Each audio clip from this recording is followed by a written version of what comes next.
In this episode, we're diving into how to unleash your creativity with brand photography to make your client's business visually unstoppable. Welcome to Commercial Photography, your guide to marketing, creativity, and growth. This is a podcast that helps professional, commercial, brand, and headshot photographers navigate the competitive world of commercial photography with practical advice and actionable strategies to grow your business. Hello, Marcus. How are you? I am tickety-boo. Thank you, Sam. How's yourself?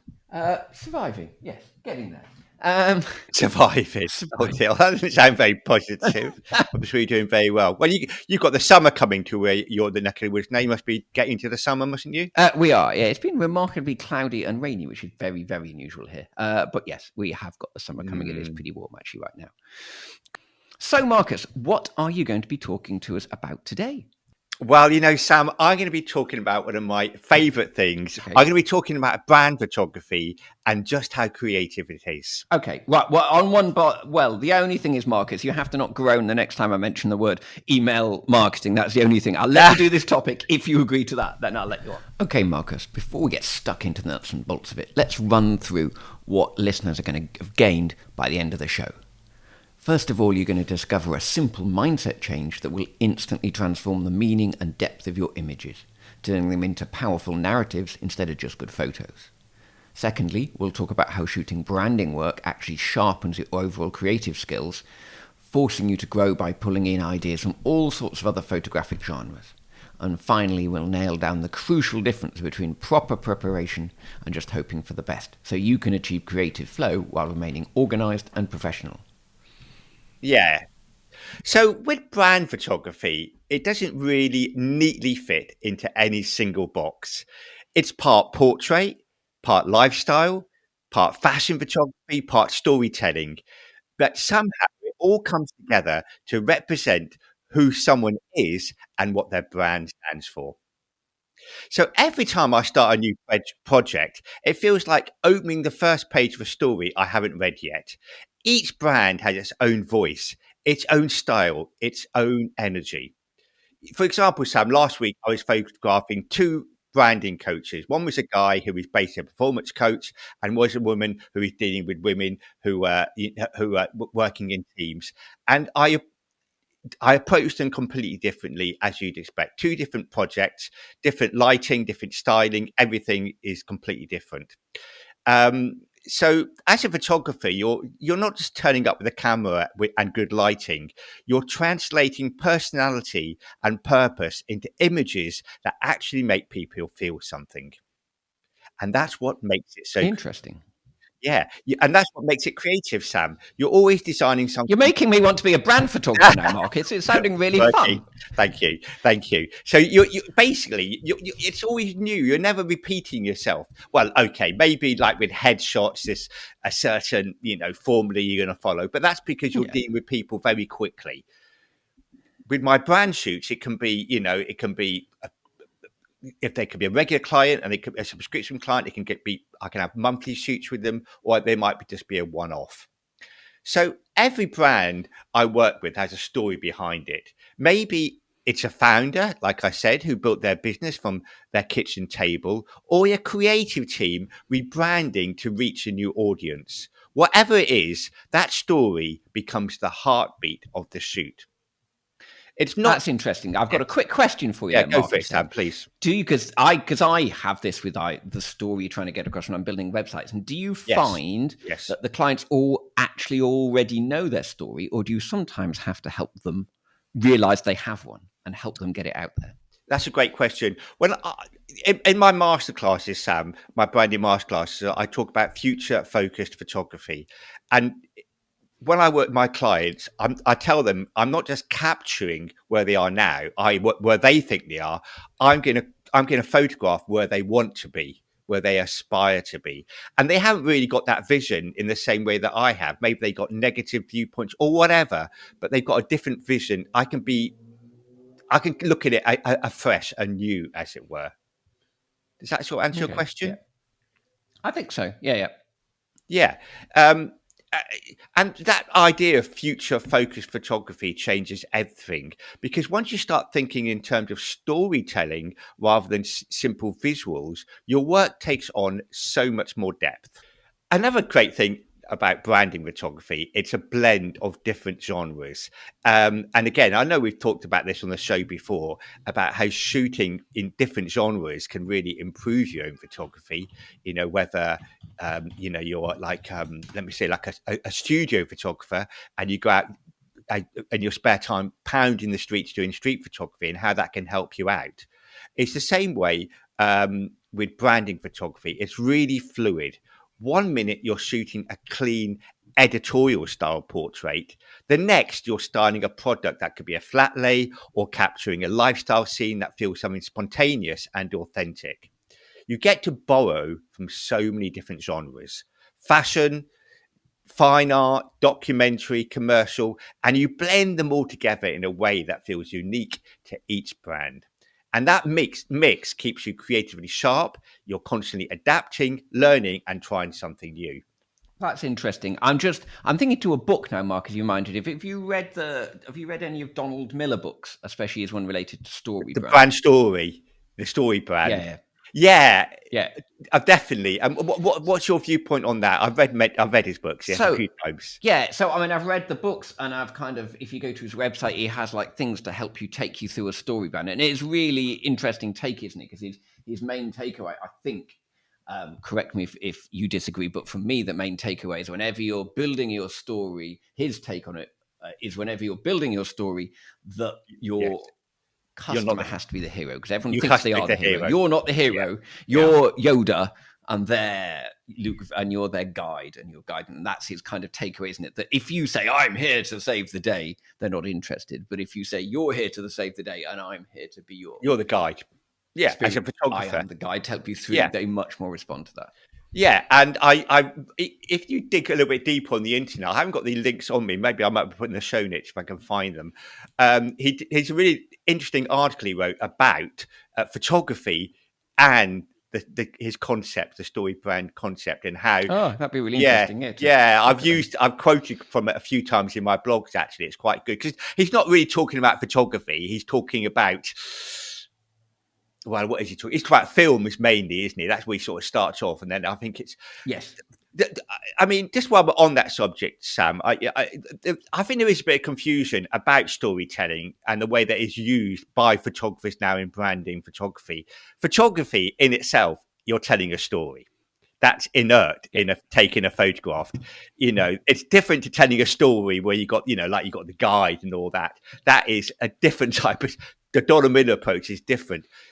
Photography, even though it's a single image, tells a story. You look at it and you bring your own interpretation to it.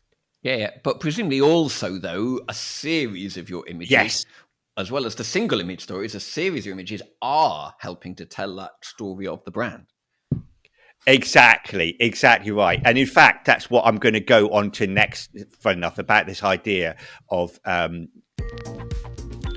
Are you tired of competing on price and chasing one-off photo shoots? Then join me in Bristol this October the 21st to the 22nd for a hands-on branding photography masterclass. We'll cover creative concepts, lighting, colour grading, posing, camera selection, plus a dive into photography history for inspiration. You'll learn how to attract premium clients who see you as a creative partner, not just another photographer. There are limited spaces, but if you're ready to transform your photography business, then go to my website, marcusarmad.com, and click on the link UK Masterclass. You can join the waiting list from there. Let's move on to now this idea that you've just been talking about, Sam, which is basically you're the guide and the client is the hero. So another reason why branding photography is such a creative space is the collaboration. When you work closely with founders, designers, stylists, people who are passionate about their work, that energy rubs off on you. And some of my favourite shoots have come from spontaneous ideas that have happened on set. Maybe the client said something that sparked a new concept, or we noticed a bit of light hitting the wall just right, and suddenly the whole direction shifts. These moments of creative flow don't just happen in isolation; they come from working together and being open to it as well, Sam. And I think this is where it becomes really important to be very familiar with your kit and being, and being familiar with the technical side of photography, so you can forget about it. You don't want to be worrying about, bracketing or IS or anything when you're doing a shoot. You want to be really focused and open to new ideas. That wants to be already, just automatic. And the other thing I was thinking, Marcus, is that I have seen, which I don't like, people blaming their poor planning on this and saying that, I haven't planned because we'll take the creative where it takes me. And I don't think that's right. I think you do plan the show and you know exactly what you need. Yes. You know what props you need. You know where you need to be. But within that, you can then have that creativity. But that doesn't mean you've just turned up with nothing because you're hoping it, spontaneity takes you on the day. Exactly right. It's a real skill to come to a shoot with your own ideas, but at the same time shooting the ideas of the client and doing what they want, but doing what you want as well. So you get something out of it, and hopefully, ideally, the client then looks what your idea and say, "Oh, that's way better. Let's go down your way." But you have to be open to taking it in different directions. I think that's the key, isn't it? Have a plan and go with a plan and be very clear and be very organized, but also be very open. Exactly right. Exactly. Yeah. So when I think of brand photography as building a visual language, it's about creating a set of images, like you were saying, Sam, that speak for brand, even when no words are used. It's the idea about the power of the photograph, isn't it? One image is worth 1,000 words, and I really am passionate, or really believe that is true. And it's where color, light, and composition and texture come into it. The design elements that give the work mood and meaning. So, you like I was saying, I had 2 clients, both were coaches, but one I used like a soft, natural light for an approachable, authentic brand. And the other one, the guy, I knew I could get away with a more contrasty look, something a bit more bolder and a bit more dramatic. And these choices are creative decisions that shape how the world sees that business. So again, like you were saying, you do need to know how the f-stops matter and the lighting used matter, but that all needs to be planned and in the background so you can then be creative on the day without having to worry about all of that. I mean, that's another advantage why using an assistant, and they can worry about all the technical just thinking the side. same. Yeah. And it just gives you so much more freedom. And I know it. I'm on a shoot myself, Sam, and I think, that light over there needs to be moved a little bit, but I can't do it because I'm really engaged in what I'm doing. So I just move on and just put up with it. So, and that's all part of budget. And, it's not just a simple, idea. I'm not going to, but budgets come into it. So, but ideally working with somebody who can do the technical side can really make you more creative. Yeah, definitely. And when I work with my clients, there's nothing I love more than seeing the impact that the images have. The way the shoot is used for a small business, and then a few weeks later, you see their website, their socials, their marketing, and suddenly everything looks cohesive. They look confident. Their story makes sense visually. That's the magic of brand photography. It's creative work that actually moves the needle. It helps people show up with clarity and pride, and that's pretty amazing feeling as a photographer. It is always nice that, isn't it? As a photographer, you will see your work. Well, I hope, brand photography, you will almost always see your work out there, Yeah, and Sam, as a marketing, great to know it's useful and great for your marketing too in some way. Exactly. As a marketing point of view, it sells itself. Once you've done that first shoot or those first several shoots, those people are going to be putting the work out, mentioning your name maybe, not necessarily, but certainly hopefully getting some kind of connection. And that work is then going to be selling itself. That's it. And what I've also thinking about, we were talking earlier about the whole story brand and the idea that the client has to be the hero. Now, as a photographer, the client is always the hero because they're the ones in the photo. Yeah. The photographer is not the one in the photo. It's always your client. You're automatically making the client the hero. No, I'm glad you mentioned those books, and I do really enjoy reading. They're very easy to read. They're an easy read book. They are. No wonder Yeah. they were so popular. But what does annoy me a little bit, Sam, is that people sort of refer to it as storytelling, like photography storytelling, where it's always been about telling stories. Photography. That's how it started off. It's telling a story, and it's not. It's a visual story, which is a visual. We call it a visual narrative. Yes, a single image. Yeah, what he's talking about is about your whole brand, not about the story of a single image. They're very different. Yeah. They are different. So just to sort of sum it up there, Sam, and why I think branded photography is such a deeply creative genre, it's not just about technical skill. It's about having curiosity, a connection with the client, and storytelling. It's this ongoing balance between artistry and strategy, between emotion and intention. Every shoot is an opportunity to invent something new, to give a brand a visual identity that truly reflects who they are. If you're a photographer, I hope this inspires you to lean into that creative side of branding, to see it not just as commercial work, but as a space for real artist expression, and not just relying on cliches. And in fact, I talk about this again in my masterclass about avoiding the 3 C's. The coffee cup. Hang on, wait, Mark. Yeah, go on. Wait. Can I guess, Marcus? The coffee cup. Computer champagne. The champagne is another one. Yeah, computer, coffee shop, and the cell phone was the other one.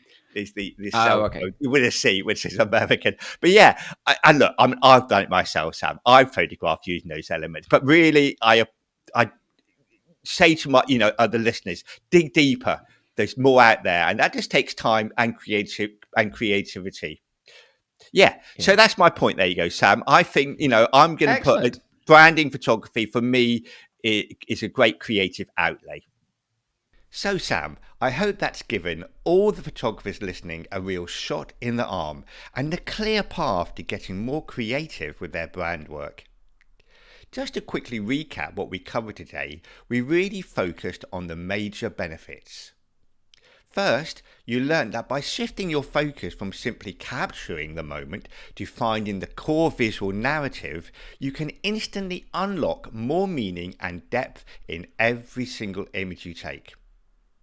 Secondly, we explained exactly how mixing different genres like fashion and documentary can keep you creatively sharp, making you a much better, more adaptable photographer overall.